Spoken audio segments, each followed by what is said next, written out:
Welcome everybody to the EPP Town Hall. We are so excited. We've been waiting with bated breath to have this town hall again and just to catch up with you at the close to the year end here and let you know all the things that we're up to. My name is Susan Olesic, and this is my better half, Rick Olesic, and we're sitting here at EPP where most of our life is happening these days, in the corner of our kitchen. And we're joined by so many friends and family really for EPP. So we want to let you know all of us who are in the room. But I just like to start the way we tend to always start a gathering of EPP community, with just taking a breath and making sure that you allow yourself to fully arrive, because this may be in the middle of the morning for you if you're coming from Australia, and almost the end of your day if you're coming from some other place in Europe. And if you can, just put your feet on the ground. If you're driving, do not close your eyes. You really just take one deep breath in and just have a big exhale. And take 2 more breaths. We like things in 3s.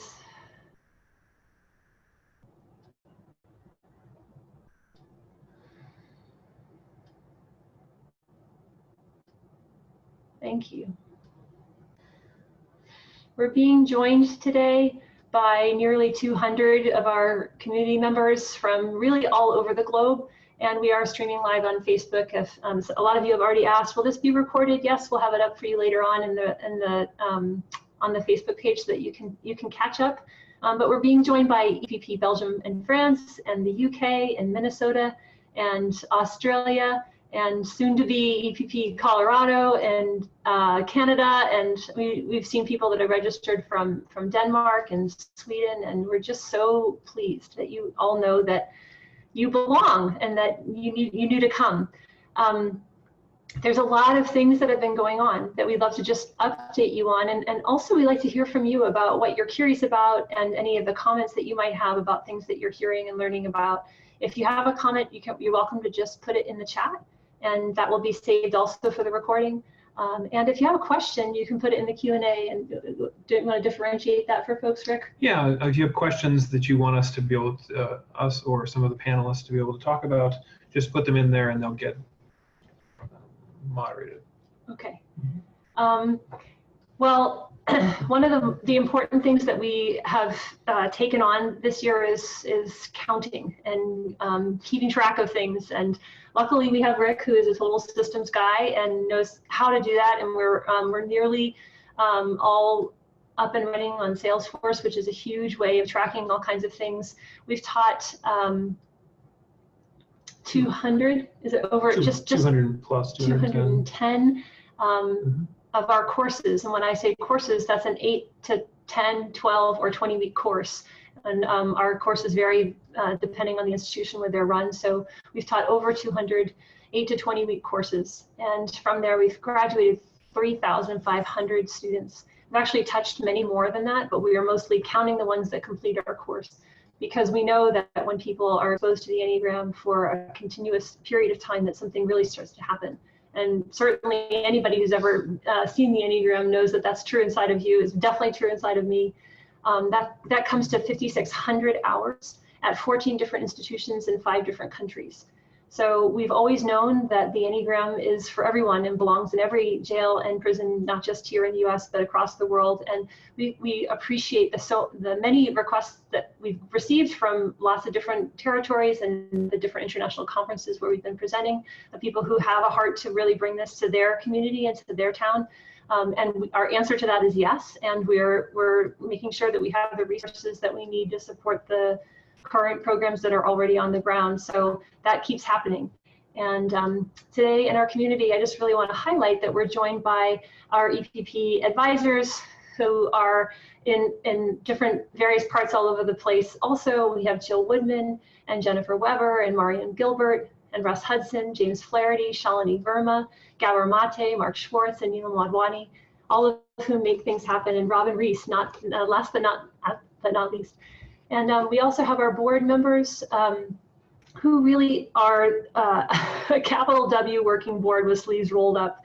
And these folks are not afraid to do anything that comes across their desk. We have Lance, and I feel like by extension, Diane White, Eric McCluskey, and Tara Meehan. And we have our executive director, Rick, at the helm, sitting here. And we're also really joined by the staff that are equally rolling up their sleeves, and all the many guides that are here, and the faculty, and on and on and on. And it's actually getting kind of hard to track and keep track of all of who we are. We started to use Slack, which a year ago this time, I think Sue Lambert was the one that brought it up. We were like, oh, we're not quite ready for that. And then what do you know, a year later, we're like, we need Slack.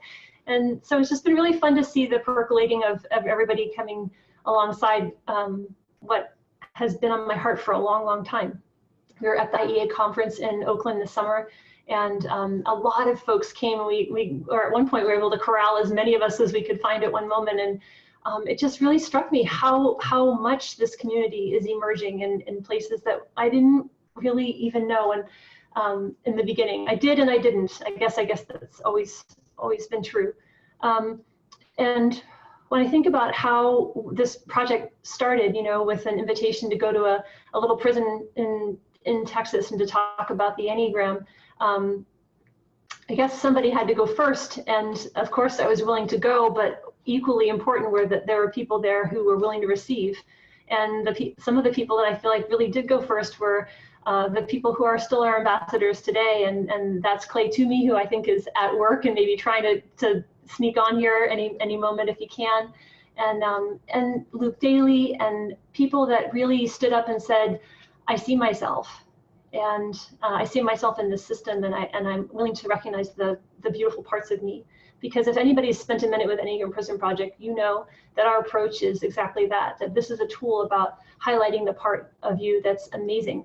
The Enneagram points you back to what's right about you.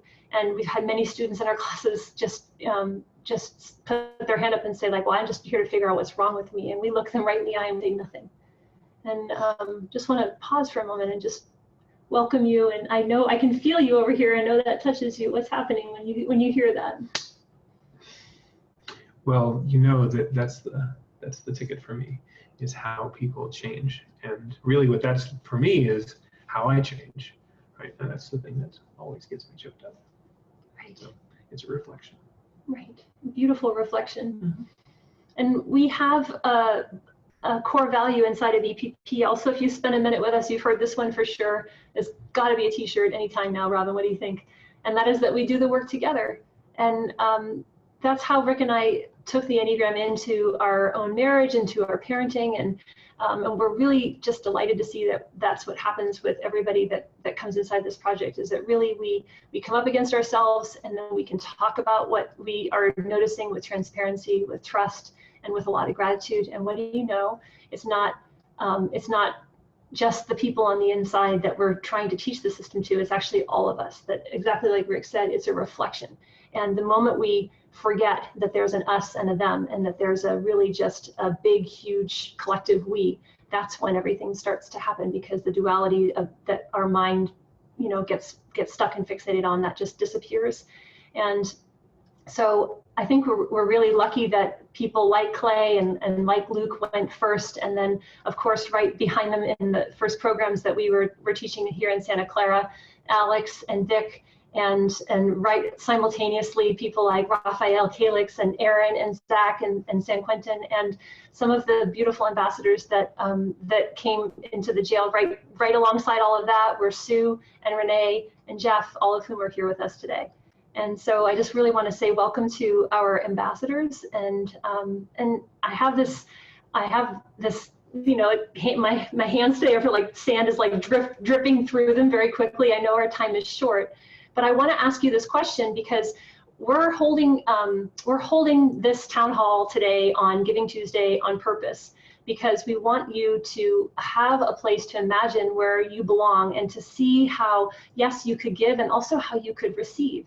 That there's something that's magical that happens inside of EPP, which I call this divine reciprocity, where we're always arguing who's getting more. Is it the people that are going inside to teach, or is it those teachers who become guides, who actually are the students sitting at the feet of the people on the inside, who are actually taking up the teaching and leading the charge of how transformation is possible? It's very negotiable. We're not really sure ever which way it's going.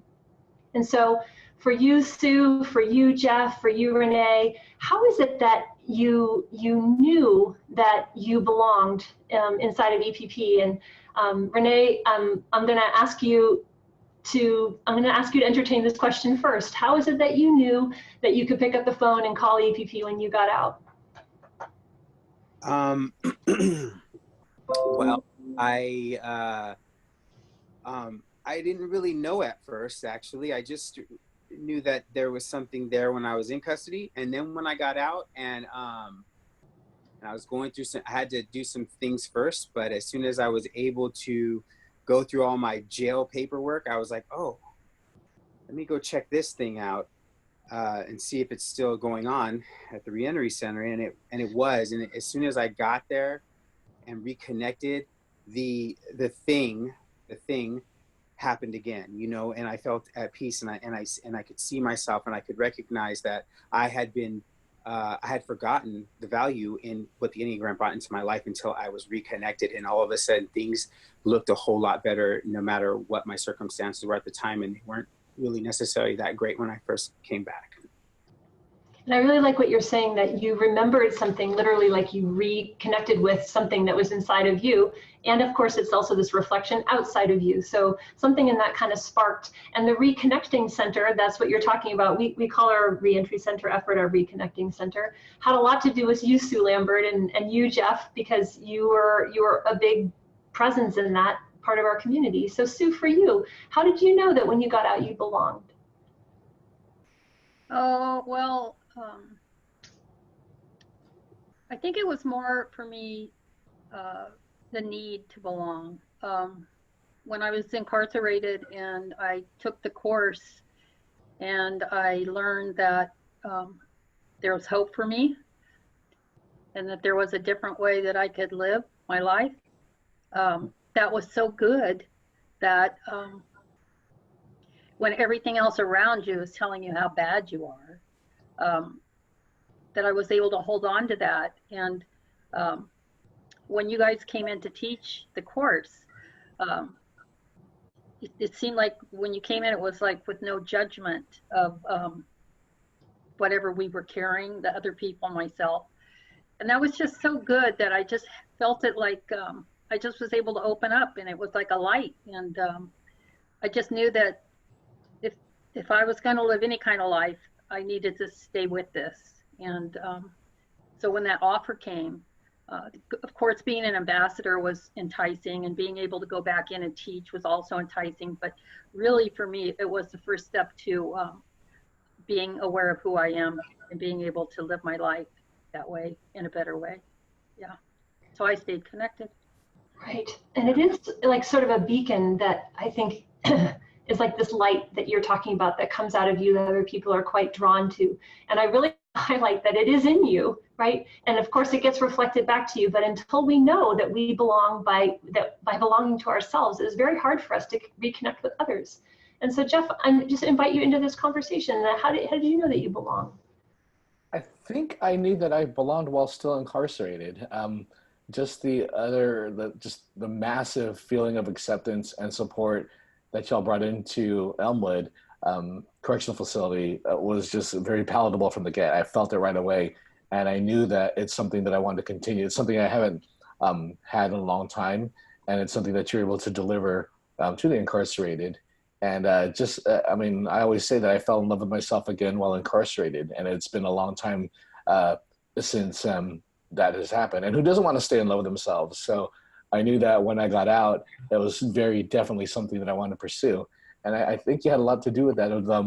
You really actively encouraged me when I first got out, and I was very happy that it happened. So I think I knew right away. Well, not only when I was released, but actually when I was in custody still, that I did belong. And that feeling of belief and belonging over the last few years has just morphed into like this big tribal feeling, where it's just my EPP tribe. I don't call it fight. It's just this tribal feeling that's really visceral to me, and I know that I belong. And it's just something that's grown and become a large part of my life over the last 4 years. And I would say, Jeff, just to keep you in the thread of this conversation, every time we become more present to ourselves, we recognize our inclusion even more. And the last time we were live streaming was from Portugal, and there was a really important moment that happened for you there. And I'm just wondering if you can just even bring that part in. There's like something shifted there for you for sure, and catch us up. What's happened since? It just for those, that was a huge moment for me. First off, I didn't know that I was going to be the only ambassador going to Portugal, and I didn't know that I was the main show there, so to speak. And a lifetime transformation happened. I mean, literally, as you and I were speaking and broadcast live, I mean, people witnessed a transformation many decades in the making that I didn't know was at a root cause at a lot of my addiction. And from there, I was able to reconcile a lot of feelings I had towards my parents. And it is actually, you know, thankfully my parents are in their mid 80s, and it's created a lot of compassion and a lot of space for me to hold them in my life. Actually, it was something that I was a little, maybe not necessarily consciously resistant toward, but now it's my relationship with my parents is in the last 6 months, it's grown a lot more than it has in the previous 6 years. Thank you. I think what you say really reminds, and that's what brought tears to Rick's eyes when we first started to talk, is that we're really never done on this path. We're always evolving, and for sure that's what you guys represent. I think you actually are kind of rock star status in the Enneagram community, because so many of us project our own inability to stay with ourselves onto you, because you have taken such a public stance and public pulpit, if you will, to be able to speak to that to other people. And you're just human beings like the rest of us, right? And it's so inspiring. So I want to just open up and just continue, just like imagine this sort of like umbrella opening up as you sit here with us on this town hall today. And we really welcome your input on the chats and of course the Q&A like I talked about. But I'd like to open this up a little further to some of the people that have come in really close to EPP, to our staff members who are here with us too. And I want to start with you, Halida. Halida is somebody who we call our community weaver, which is a title she is completely cut out for. And just if you know Halida for a second, you'll know why this title screams her name.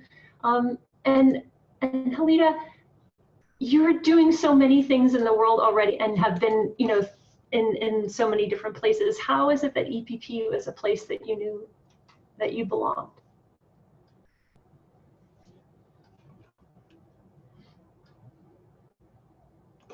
I think it's pretty profound when you can walk into a space where, you know, the Enneagram is this shared understanding and a shared way of seeing each other that allows like full acceptance and like the full reflection of our beauty and gifts back at one another. And the fact that I'm a type 8, and there is a lot of energy and a lot of life force flowing through me, and to be fully received and to be seen and to be invited forward is such a gift. And to also be able to reflect back, because it's in me too, the gifts that I see in Sue and the gifts that I see in Renee and Robin and Jeff and Rick and Laura, and knowing that I belong because we all belong. And that's a really just personally has been a very transformative experience. And it's no longer, I've always wanted to show up in service. I've always wanted to bring all of my gifts forward into the world. And now I feel like I can truly do that because because I've been invited to do that, and because I've been received and supported, and you guys don't see me as too much. And I really love that note, and I'm feeling like one of these squares needs to have Laura's face on it. So I know Laura's with us. If we could just make sure that she can get on video if she's had a shower. I don't know if Laura's like willing to do that, but we would love to have you with us while we're inviting Laura in. Robin, I'm going to go to you next. And Halida, what you're saying, you say in different times and different conversations and our staff meetings and things like that. Like I hope I'm not too much. And I want to say for all of us that are listening, some of us, I hope I'm not too much. That's the 8's version of I'm not enough, right?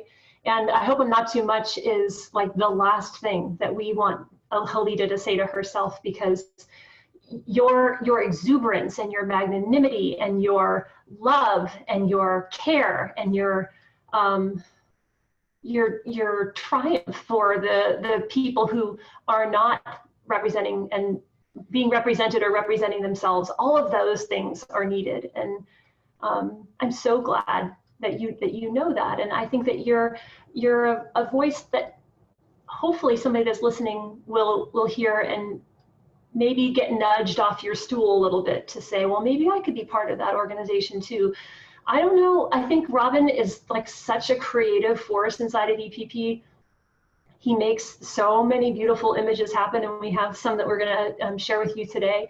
And he may actually be so good at his job that you think that we don't need you because like they've got it all going on. It's like nothing could be further from the truth. We have a massive vision, and we need lots and lots of people, and we need you if your heart is singing for this, because my God, like that's what your heart is telling you. That's the intelligence that's coming through you to be part of something bigger. And we just like in the starting blocks, you guys.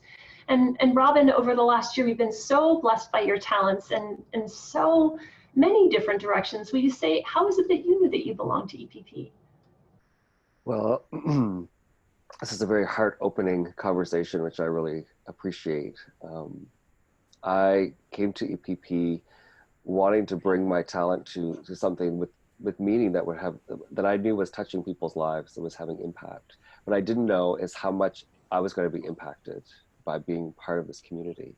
Nor did I also realize how challenging it is for me to feel belonging in general, that I was not really fully aware of until I became a part of EPP.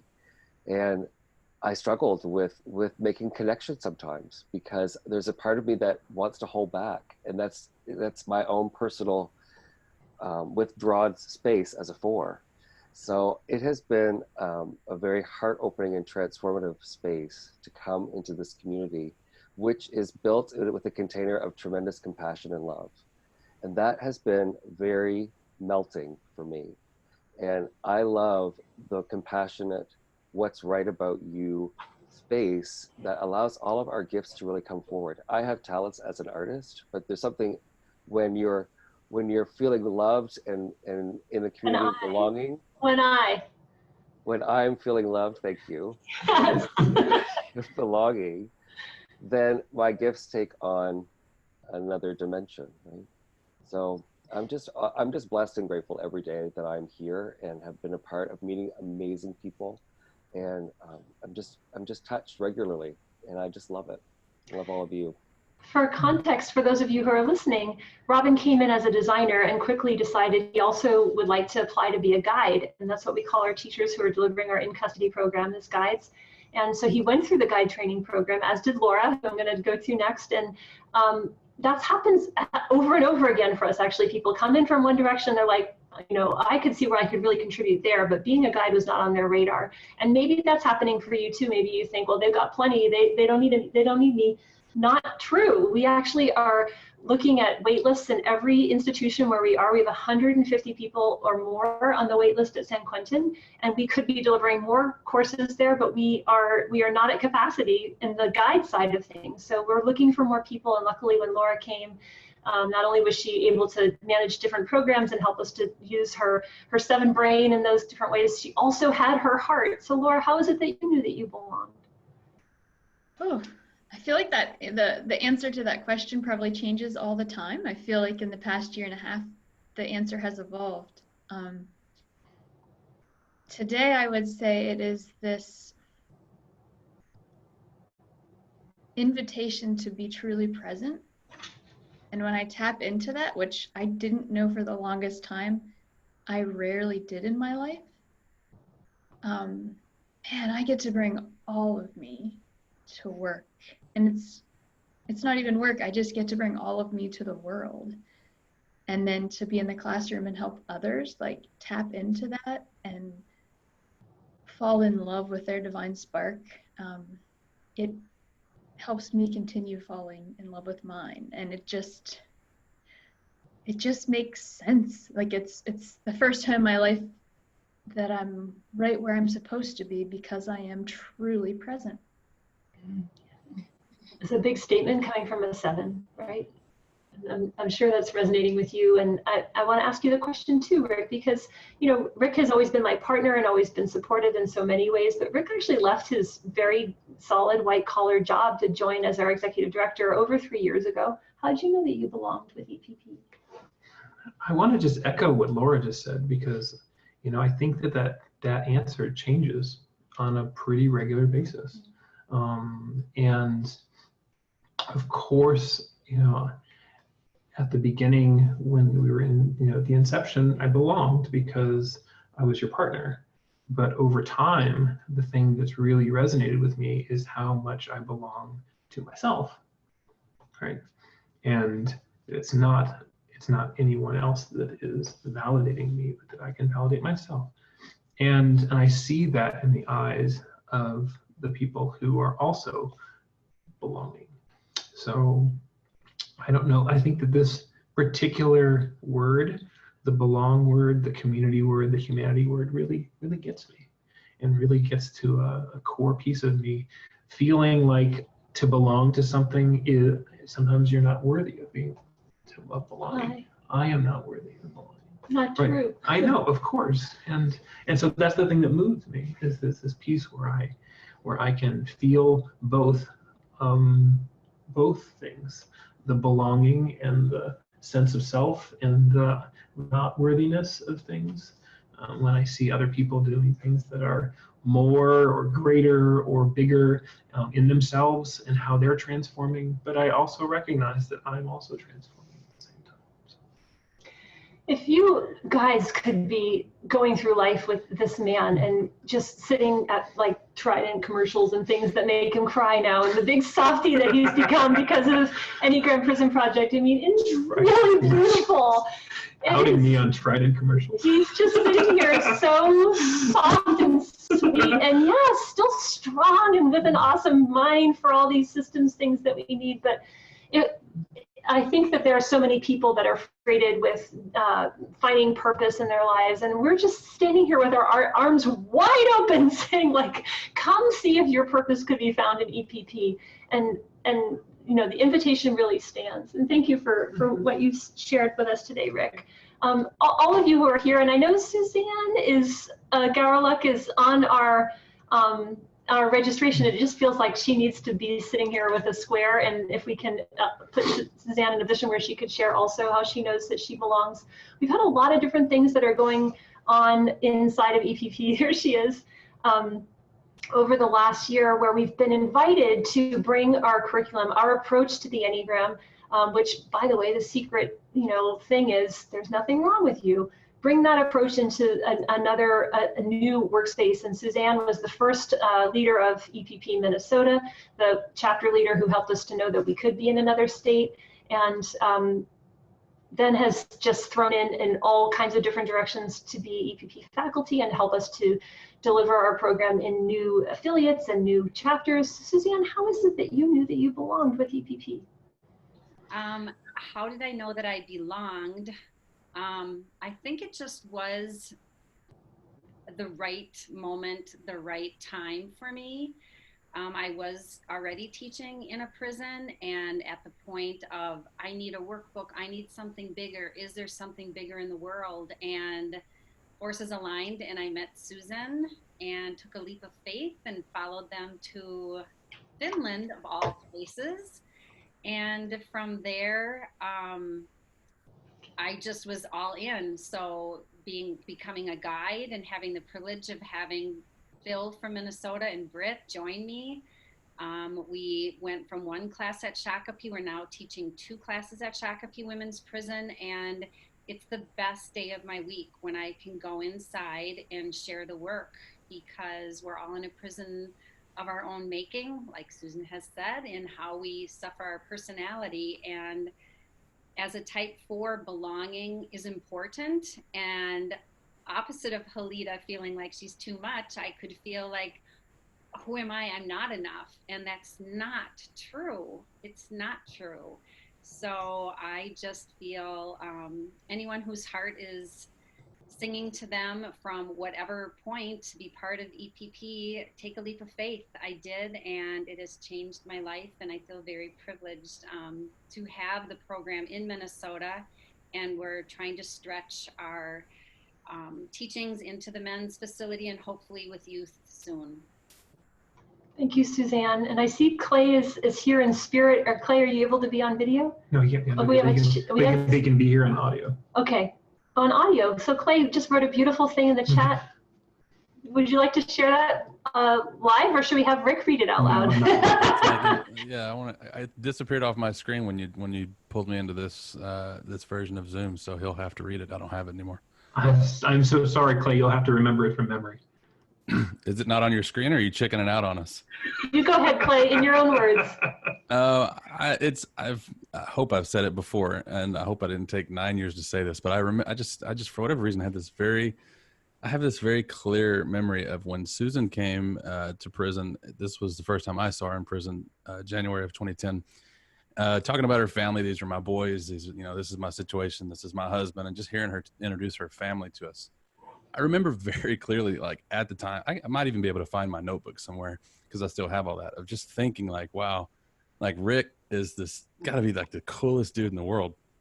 And I don't mean that from like a, cool to go to a basketball game with kind of guy, which he probably is too. But like I grew up in the South. I'm from Texas. I have my idea of what a quote unquote man should be. And I think, I really spent a lot of my life trying to find like what it really meant to be a man, and it's still a journey that I'm on, trying to become one myself. But I just remember at the time thinking, man, what a freaking like rock star this dude like must be. He's halfway across the country, his wife's going into prison, and he's staying at home with his boys, which where I grew up, dads don't really do that kind of thing. And I don't know, man, it was like a kind of an eye-opening experience to me, and I thought like this would be like the coolest thing to meet this dude one day. And it was not, obviously I've met Rick and shared a conversation or two with him by now, and I was right. He's just a total stud, just a total rock star in my world. And it's really cool being on the viewer side of this, as I was for the first, until now, I guess, and just kind of being able to watch and see everybody talk. And I have high praise for everybody here, but specifically, I just remembered that about Rick, and it's so cool to see where everything is. 9 years, nearly a decade later, where it's all at and where it's all going. And yeah, it's really cool to be. It's cool to be around. Thank you, Clay. And I think what you're talking about is as a nice segue into something I want to share with all of the people that are listening, and that is that you at that time knew how valuable it was for a man to be with his children. And you have been so at the side of your children, raising your boys to be men. And all of us that are part of the project know that something that my teachers taught me, that the basic building blocks of personality come from our childhoods. And to have a attuned and loving and present caretaker, especially a male caretaker, and if you're lucky, having one of both a nurturer and a protector in your life is the foundation of how we know that we belong to ourselves. And many, many, many of us did not start that way. And so one of the places that has been a continual next step for us has been to work with young people, work with youth, work with teens. And we've been invited to teach in the local high school, in Los Gatos High School, by like a big shout out to Tiffany Ham, who would have loved to be here, but she's teaching, late start this morning. So I've been volunteering inside of Los Gatos High School for the last 3 years and applying to the foundation that supports extra programs inside of the school to get some funding. And they've always said like it's not touching enough students, but this year they awarded us a grant, and I mean us, EPP, us, to deliver a version of our program inside the school to 220 students, juniors and seniors, which is happening. And we feel like, Clay, you'll get a chuckle out of this one because it's yet another time where we think, oh God, what about this population? This is going to be a really tough one. And even my 14-year-old was like, Mom, they're not going to talk to you. It's going to be tough in there. And we had Dana, who's in her car today, and I don't know if we can put Dana's voice on here. It would be nice if we could make it so that Dana could share. She was in San Quentin on a Monday night. She said, I went in there on Wednesday and they were way harder because, high schoolers are starting early and their brains aren't totally woken up or even fully developed all the way yet. And yet what's happening in high school is really making us excited because we know that the Enneagram is for everyone. It's always belonged to everybody, even though it started with these sacred and secret, traditions and roots that's supposed to be available for all of us. And it's always around our family dinner table. So we've been able to teach in these new English classes with students. And over the last few years on panels, we've had Sue and Jeff and Renee and more of our ambassadors have been able, Alex, to speak to the different students inside the school. So we're going to be able to do that again this year. And both Robin and I and other EPP guides are delivering the program and learning so much as we go.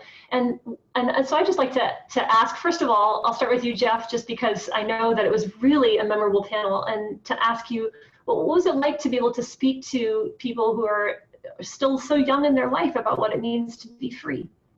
It was an amazing experience. I love paneling at Los Gatos High School. Just maybe I'm not giving the younger generation no credit, but just knowing that these 16, 17-year-olds are just that in tune with just such big issues and wanting to make a difference and wanting to do the work on themselves,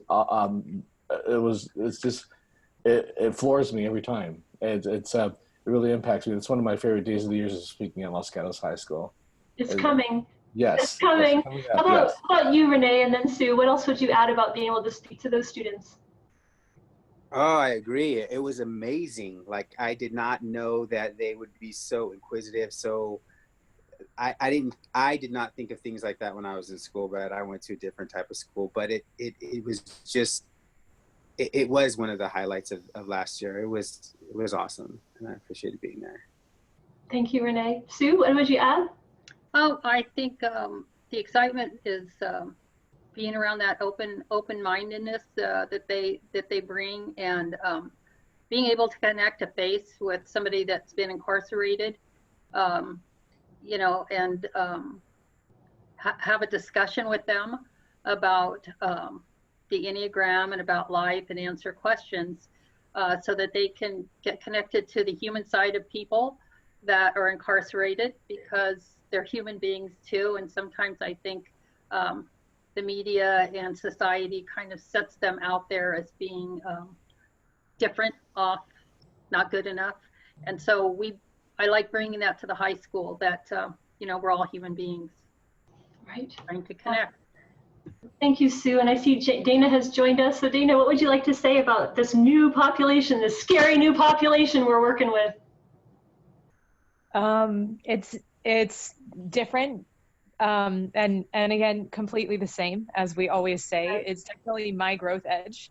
I'm terrified of teenagers. Put me in a room full of men that have been incarcerated their whole life, and I'm good, I'm right at home. And you put me with some teenagers, and it's more difficult. But they're curious and skeptical, but more curious than skeptical. And for me, that's really, really exciting. And I can't wait. Absolutely can't wait to see and have classes with them after they've been able to listen to the panel and experience our ambassadors, because that's when it's going to get really, really real, and they touch everyone's lives. So I'm excited, and I'm very hopeful too that this is what our future is. Right. Well, I'm hopeful too, and I actually just got an email this morning from Los Gatos parent who thanked me for teaching the Enneagram with Enneagram Prison Project inside the high school. And she said her high schooler is coming home and bringing this into the family conversation. And she says really exciting for her, and she's a big fan of the project. So this is my huge hope. It will start to sort of, in the most positive way, infect the parent body and the community that's here supporting us. And I've been teaching the Enneagram in corporations for a long time, and several years ago started to call myself a human potentialist, feeling like I see the potential in other people, and I also can recognize the potential inside of me. So being able to make that more explicit has been really my joy, and working with corporations who say, can you teach this to everybody? Can we work with all of our employees learning this? My answer is like a hearty yes. It's like when the sheriff came in and said, can you teach all of our jails? Yes, because it belongs to everybody. And so as that's happening, I know that the men and women executives are going home to their dinner tables too. And what if those students that came from high school were coming home to parents who also learned it while they were at work? And that we don't have to cut off these parts of ourselves to be one way at work and one way at home and one way with EPP. Like Robin was saying, like, I bring all of me. And like Sue was saying, it's all of me is okay. And not too much, like Kahalia is saying. And we're just a little tiny representative of the whole. But another thing we're really excited to let you know is that we are taking up the invitation to make explicit what has been happening for years, and that is that the human potential is everywhere. And so we've created and is still very much in the process of creating an organization called the Human Potentialists. And that has an S on the end of it, meaning that we are all human potentialists that are sitting here represented on this screen, on this call, and anybody that clicks on the Facebook Live feed later on today. Because as soon as we recognize that we're part of that, then the ripples are just going out more and more. So maybe Rick could make this possible that we could share an image for you. And I'd like to just do a huge shout out to Robin for translating our hearts into this image. But if you can see, the Human Potentialists have its roots in EPP, which was the first place that I ever learned how to really teach the Enneagram and got my what do you call that? Chops. Got my chops in prison with the folks who were the most receptive audience I've ever experienced, the least scary people I could have imagined, the people who most wanted to be there. We joke that the students in high school are actually more of a captive audience than the folks in jail. It's very true because they don't have any choice. They're in an English class and now it's part of their curriculum. But in custody, people get to self-select into our program and they are so hungry to learn and know. But what we find is if we stick with it long enough, the Enneagram, there is such a reception to the Enneagram in the world. Helen Palmer sent me an article, a cartoon from the New Yorker, where an Enneagram cartoon from the New Yorker, I mean, that's pretty amazing, and it was a very positive one. There's almost like this pop culture-ness to the Enneagram right now with the young community, and we've seen those high school students with the book out there on the lawn and helping their friends to type themselves. And so what we see emerging is that we will have, of course, always Enneagram Prison Project, and in more and more places. We're looking in new territories and looking at Canada, and help me out. There's so many different places that we're looking at. The difficulty is always, how do we have enough resources to do them all? And we're hoping that by letting you know that we are this enormous expanding workplace where we are hungry for you to bring your time, your talent, and your treasure. As a volunteer, as Cynthia Ria just said this morning, what is a volunteer? Aren't we all volunteers? Aren't we all voluntarily here? And you know, the answer to that is like a big chuckle and a yes. If maybe teaching in prison might not be your thing, but you would love to teach with high schoolers, great, come join our guide training program and get certified to do that, because we have room for you to be, whether you're working in the high school at first and then maybe in the jail or in the corporations. Our approach is the same. There's nothing wrong with you. The Enneagram is a tool about how to love yourself. And we know to ask people to do that is the scariest thing, no matter on which side of the bars you are. What do you want to add? No, just that one other piece that I feel like we need to say here is, as an organization, we are all taking on the book of reinventing organizations. And this particular book, if you've never read it before, it is incredible, and it really talks about this piece about sense and respond to, as a community or as an organization can sense and respond to things that are coming towards, as opposed to predict and control. And We talk about it in terms of teal, and for some of you that know spiral dynamics, you'll know what that is. And that's why some of this is actually in teal. But this particular book is something that we've adopted and we are moving through in the organization and in our community. And I just wanted to make sure to shout out for that. A big shout out to Fred Lalou and his beautiful work, and his wife Helene, and how much we are sitting at your feet and learning from you. They are also fans of the Enneagram, and we just want to invite you to recognize that this is happening. And so I'd like to also, as we're sharing, ask you, Halida, to talk again with the rest of us about our community and how we're weaving this message through in all these different facets and places, starting with inside of yourself. Okay. And first, Rick, you took down the image too quickly. I just wanted to give voice for you, Susan, that the vision of EPP has always been to free people all over the world from the prisons of our own making. When Susan went into that first Texas prison, it became abundantly clear to her what this divine reciprocity was.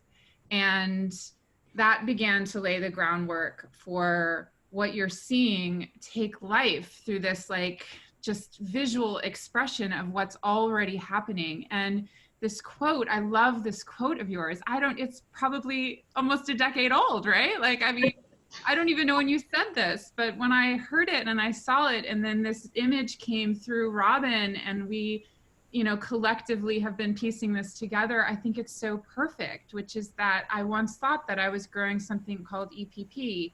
Today, it is abundantly clear that EPP is actually growing all of us. And I think that's what your invitation, continues to be to everyone who comes into contact with you, which is, I just want to say it again and again and again, is that, we're here. And for me, I had this question, like a week ago, I had this question. It's like, well, what are we waiting for? And the realization came to me is like, we've just been waiting for each other. And here we are. And it's so exciting to be on this call today with, people from around the globe just saying, we've been waiting for you. If you are here on this call or you're streaming and watching this live on Facebook, then you already know that you belong.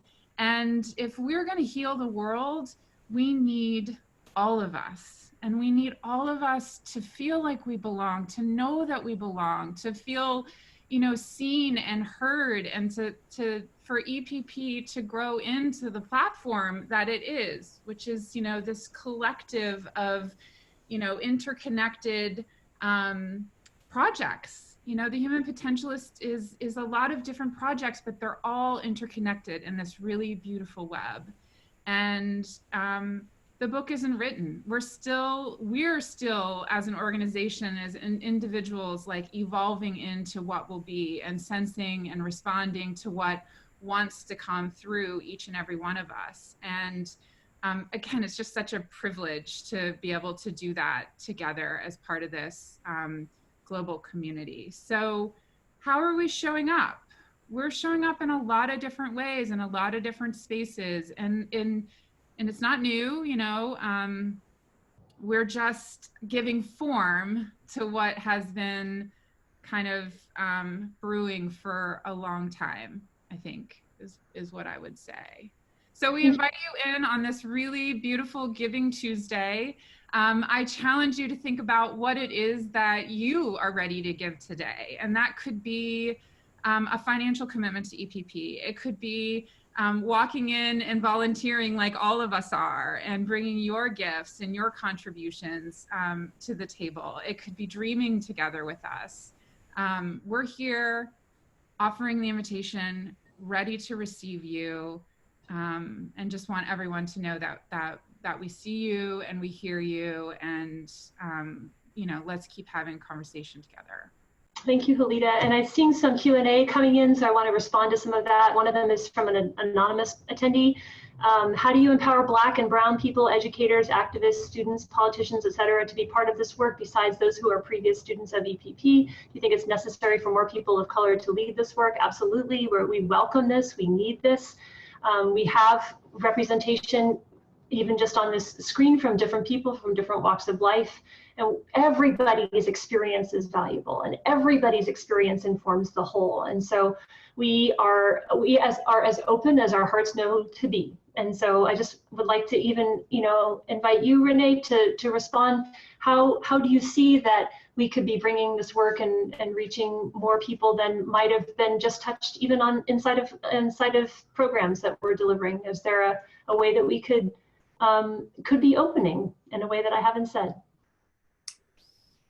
Man, you guys are reaching everywhere. I mean, I'm not too sure I know of a specific place or area, but I feel like that you guys are just us. We are just showing up, and the open invitation is there. I'm not too sure how you get more people of color. I mean, it's there's lots of people of color in custody who haven't yet decided to come join us. So I'm not sure how that happens, how you get more people of color. I think the invitation is to everybody. It just happens that maybe people of not so dark color are coming to join us right now.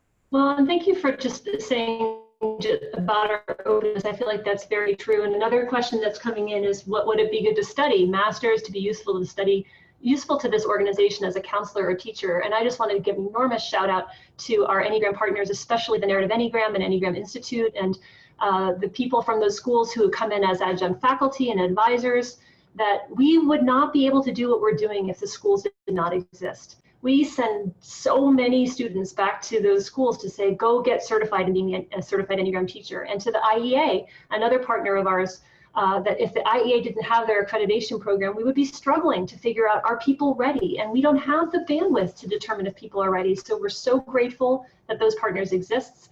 And I have certifications from the Narrative Enneagram and Enneagram Institute. They are highly valuable. I felt like I got a PhD when I went through those programs because they kicked my butt. And there's a reason. We need people to do the hard work of developing before they come in. And we're not teaching the basic Enneagram inside of Enneagram Prison Project. We're teaching how to deliver our philosophy and those kinds of things.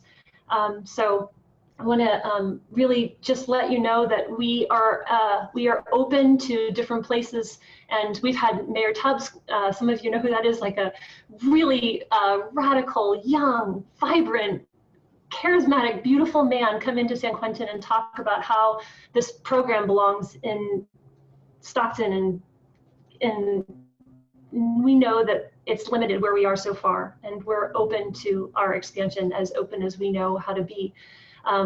Ellen from Denmark is asking, how can I help other than donating money? And I feel like this is also a really good question. People think that Day of Giving is about money. Of course, we do need those philanthropic contributions. Of course, that's so much of how we've survived since the beginning.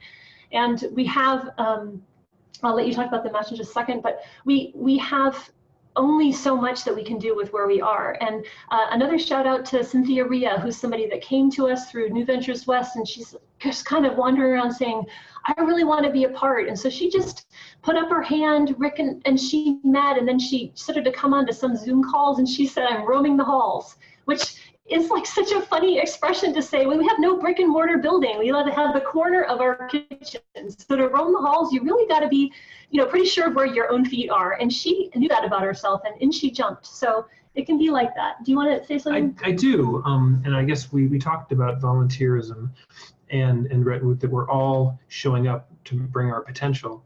What's been happening for us as an organization is that we've been trying to put together, how do we hold people and hold a community? And when it started with just very few of us, it was much easier. And as we've gotten bigger, it gets more difficult. And so some of the ways in which people can come around are merely, it's like the connective tissue. It's like coming in and just being a part, and doing things or throwing in and saying, how can I help? And there are so many things to do and so many places to go. There's almost an infinite amount of that. And there's a few places specifically that we are looking for, and I'll throw it out there through the universe to see if we're looking for a volunteer coordinator. We're looking for a Salesforce admin. We're looking for EPP guides. EPP guides. We're looking for, right, we're looking for people who just are willing to serve, and then to find the spot for them, well, that just means that we just have to get creative, and usually it just appears. So. Thank you, Rick.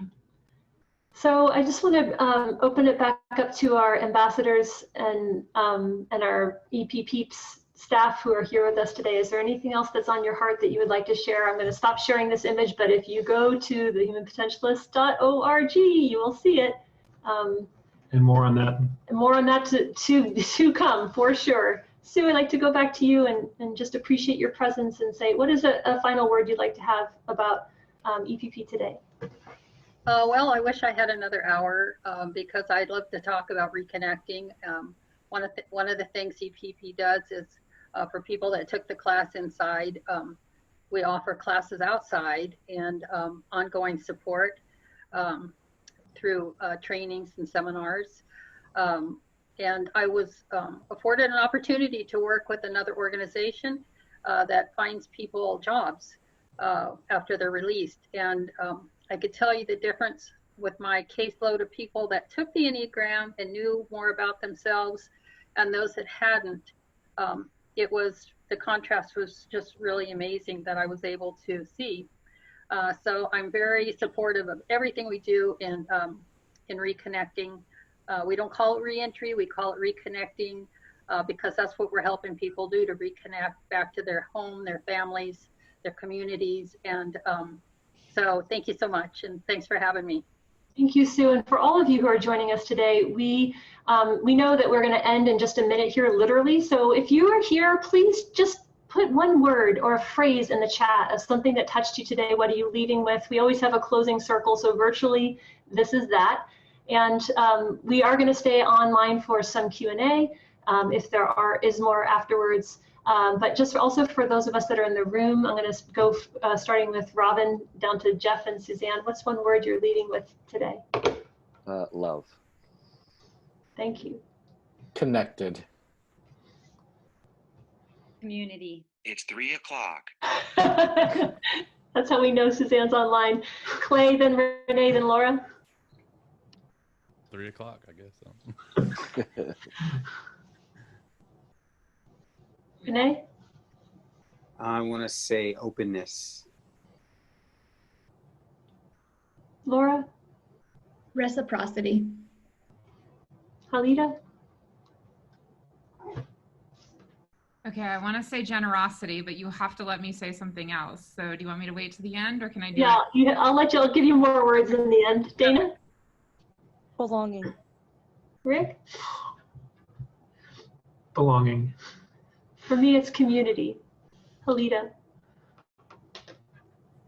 Yeah, so it would be, today is Giving Tuesday, and it's no accident that we scheduled this town hall gathering on this very particular day. And for those of you who don't know, Giving Tuesday is a global giving movement, and it's to harness the power of generosity. And as we've said, there are many, many ways that you can support EPP. And the fact of the matter is there's no door.